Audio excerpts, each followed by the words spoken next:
കൂട്ടുകാരെ, എന്തിൻ്റെ വിശേഷം? എല്ലാവരും സുഖമായിരിക്കുക, എല്ലാവരും ഹാപ്പി ആയിരിക്കുക, സേഫ് ആയിട്ടിരിക്കുക. അപ്പം നമ്മൾ ഇന്നൊരു get ready with me video ആണ് കേട്ടോ. ചെറിയൊരു വീഡിയോ ആണ്. നമ്മൾ ഞായറാഴ്ച നമ്മൾ പാലക്കാട് കോട്ടയ്ക്ക് പോയിട്ടുണ്ടായിരുന്നു. നമ്മൾ വീഡിയോ ഇട്ടിട്ടുണ്ടായിരുന്നു. അപ്പം ഞാൻ അതിൻ്റെ ഒരു get ready with me already എടുത്ത് വെച്ചിട്ടുണ്ടായിരുന്നു. പക്ഷേ എനിക്കത് പോസ്റ്റ് ചെയ്യാൻ പറ്റിയില്ല. ഞാൻ അത് എഡിറ്റ് ചെയ്യാനുള്ള ഒരു സമയമൊന്നും കിട്ടിയിട്ടുണ്ടായിരുന്നില്ല. അപ്പം ഞാൻ വിചാരിച്ചു ഓക്കെ ഫൈൻ, എഡിറ്റ് ചെയ്യാതെ തന്നെ അൺഎഡിറ്റഡ് ആയിട്ടുള്ള അൺഫിൽറ്റേർഡ് ആയിട്ടുള്ള ഒരു വീഡിയോ അങ്ങ് ഇട്ട് കളയാമെന്ന് വിചാരിച്ചു. അപ്പോൾ ഞാൻ ആദ്യം തന്നെ അതിൻ്റെ ഇടയിൽ കൂടെ ഒന്ന് പറയട്ടെ. ഞാൻ ഇടയിൽ കൂടെ നമുക്ക് കാണാത്ത കുട്ടികൾക്ക് വേണ്ടിയിട്ട് ക്ലിപ്സ്, അവിടെ പോയിട്ടുള്ള ക്ലിപ്സ് നമ്മൾ ആഡ് ചെയ്യുന്നതായിരിക്കും കേട്ടോ. അപ്പോൾ ഞാൻ ആദ്യം തന്നെ പൊട്ട് വെച്ച് കൊടുക്കുന്നുണ്ട്. പൊട്ട് എനിക്ക് മസ്റ്റാണ്. പൊട്ടും ലിപ്സ്റ്റിക്കും എനിക്ക് മസ്റ്റാണ്. അപ്പോൾ ഞാൻ ആദ്യം തന്നെ പൊട്ട് വെച്ച് കൊടുക്കുന്നുണ്ട്. പിന്നെ നോർമലി അത് ഈവനിങ് ആണ് പോയത്. ഈവനിങ് എന്ന് പറയുമ്പോൾ നമ്മളൊരു 5 സംതിങ് ആ സമയത്താണ് പോയത്. അതുകൊണ്ട് തന്നെ നമ്മളൊന്നും ചെയ്യുന്നില്ല, സൺസ്ക്രീൻ ഒന്നും ഇടുന്നില്ല. ജസ്റ്റ് ഒരു ചെറിയൊരു നമുക്ക് ഓയിൽനെസ് കൺട്രോൾ ചെയ്യാൻ വേണ്ടിയിട്ട് ജസ്റ്റ് ഒന്ന് തൂത്തിട്ട് പോകാമെന്ന് വിചാരിച്ചു. അപ്പോൾ ആദ്യം തന്നെ അലോവേര ഇട്ട് കൊടുക്കുന്നുണ്ട്. അതിന് ശേഷം ചെറുതായിട്ടൊന്ന് നമുക്കൊന്ന് ഡ്രൈനെസ് മാറാൻ വേണ്ടിയിട്ട് നമ്മൾ മോയ്സ്ചറൈസർ ഇട്ട് കൊടുക്കുന്നുണ്ട്.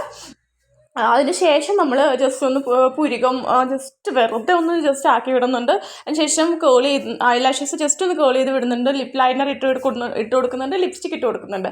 അപ്പോൾ ഇത് ഇത്ര പെട്ടെന്ന് പറയാനുള്ള കാരണം എന്ന് വെച്ചാൽ എനിക്കൊരു ചെറിയൊരു കാര്യം പറയാനുണ്ടായിരുന്നു. ഒരു 3-4 ദിവസങ്ങൾക്ക് മുമ്പ് എനിക്ക് ഇമെയിലേക്ക് ഒരു മെസ്സേജ് വന്നിട്ടുണ്ടായിരുന്നു. ഞാൻ പേര് ആ കുട്ടിയുടെ പറയണില്ല. പക്ഷെ ആ കുട്ടി എൻ്റെ അടുത്ത് പറഞ്ഞിട്ടുണ്ടായിരുന്നു, ഞാൻ അത് എനിക്ക് പറയണ്ടെന്ന് വിചാരിച്ചിരുന്നതാണ്. പക്ഷെ എനിക്ക് പറയാതിരിക്കാൻ പറ്റില്ല. കാരണം നമ്മുടെ ചാനൽ കുറച്ച് ഇങ്ങനത്തുള്ള കുട്ടികൾ കുറച്ച് പേര് കാണുന്നുണ്ടാവും. സോ ഒരുപാട് വ്ളോഗേഴ്സിൻ്റെ വീഡിയോസ് കണ്ടിട്ട് ഭയങ്കരമായിട്ട് ഡിസപ്പോയിൻറ്റഡ് ആയിട്ട് ഭയങ്കരമായിട്ട് അൺമോട്ടിവേറ്റഡ് ആയിട്ടിരിക്കുന്ന ഒരുപാട് കുട്ടികളുണ്ടാവും. സോ വ്ളോഗും റിയൽ ലൈഫും തമ്മിൽ ഒരുപാട് വ്യത്യാസമുണ്ട്. പിന്നെ ഈ വ്ളോഗിൽ അല്ലെങ്കിൽ ക്യാമറയ്ക്ക് പുറകിൽ കാണുന്ന മേ ബി അല്ലെങ്കിൽ ആ ഒരു സംഭവം അല്ല ശരിക്കുള്ള ഒരു റിയാലിറ്റി എന്ന് പറയുന്നത്. അത് ആദ്യം ആ കുട്ടി എന്നല്ല ഇതുപോലെ മനസ്സിലാക്കുക. സംഭവം എന്താണെന്ന് വെച്ചാൽ ആ കുട്ടി കുറച്ച് ഡസ്കി സ്കിൻ ടോൺ ആണ്.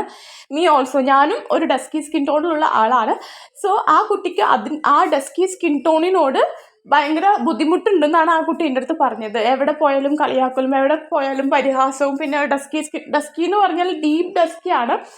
പച്ച മലയാളത്തിൽ പറയുകയാണെങ്കിൽ കറുത്തിട്ടുള്ള സ്കിൻ ടോണ്, അതായത് ജസ്റ്റ് കളറ് മാത്രം, നമ്മുടെ സ്കിൻ ടോണ് കറുത്തിട്ടാണ്. സോ ആ കുട്ടിക്ക് അതുമായിട്ട് പൊരുത്തപ്പെടാൻ പറ്റുന്നില്ല എന്നാണ് ആ കുട്ടി പറഞ്ഞിട്ടുണ്ടായിരുന്നത്. അപ്പോൾ എനിക്ക് കൂടുതലായിട്ട് മെസ്സേജ് ചെയ്യാൻ പറ്റിയില്ല. ഞാൻ അതിനെ കുറിച്ചിട്ട് ഓൾറെഡി നേരത്തുള്ള ഇപ്പം ഞാൻ റീസെൻ്റ്ലി ഹാക്സ് മാത്രമാണ് കോൺസെൻട്രേറ്റ് ചെയ്യുന്നത്. ഇതിന് മുൻപ് ഞാൻ കുറച്ച് കുട്ടികൾക്കെങ്കിലും അവയർനെസ് വരട്ടെ എന്ന് പറഞ്ഞിട്ട് കുറച്ച് കുട്ടികൾക്കെങ്കിലും നമ്മളെ കൊണ്ട് പറ്റുന്ന വിധത്തിൽ, കാരണം സൊസൈറ്റിയിൽ നമ്മളെ പോലുള്ള, ഞാനൊരു ഡസ്കി സ്കിൻ ടോണിലുള്ള ഒരു കുട്ടിയാണ്, ഒരാളാണ്. സോ എന്നെ പോലുള്ള ഒരുപാട് പേര്, ഞാൻ ഓൾറെഡി ഭയങ്കര ഡീമോട്ടിവേറ്റഡ് ആയി കുറച്ച് പതുക്കെ ഒന്നും കയറി വരുന്നേ ഉള്ളൂ. സോ എന്നെ പോലെ ഒരുപാട് കുട്ടികളുണ്ടാവും. അവർക്ക് മോട്ടിവേഷൻ ചെയ്യാൻ എന്നെ കൊണ്ട് കഴിയുന്ന വിധത്തിൽ ഞാൻ ശ്രമിക്കാറുണ്ട്. സോ ഞാൻ ആ കുട്ടീൻ്റെ അടുത്ത് ഞാൻ പറഞ്ഞു, അത്യാവശ്യം കുറച്ച് കാര്യങ്ങൾ ഞാൻ പറഞ്ഞിട്ടുണ്ടായിരുന്നു. ബട്ട് ആ കുട്ടിക്ക് മനസ്സിലാവുന്നില്ല.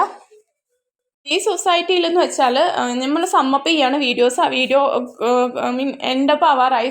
സൊസൈറ്റിയിൽ ഈ കളറ് അല്ലെങ്കിൽ കോംപ്ലക്ഷൻ എന്നൊക്കെ പറയുന്നത് ജസ്റ്റ് ഒരു ടോണ് മാത്രമാണ്, വെറൈറ്റി ഓഫ് പീപ്പിൾസിൻ്റെ ഒരു ടോണ് മാത്രമാണെന്ന് മനസ്സിലാക്കുക. പിന്നെ എല്ലാവരും പറയുന്ന പോലെ കറുപ്പിന് 7 അഴകല്ലേടോ.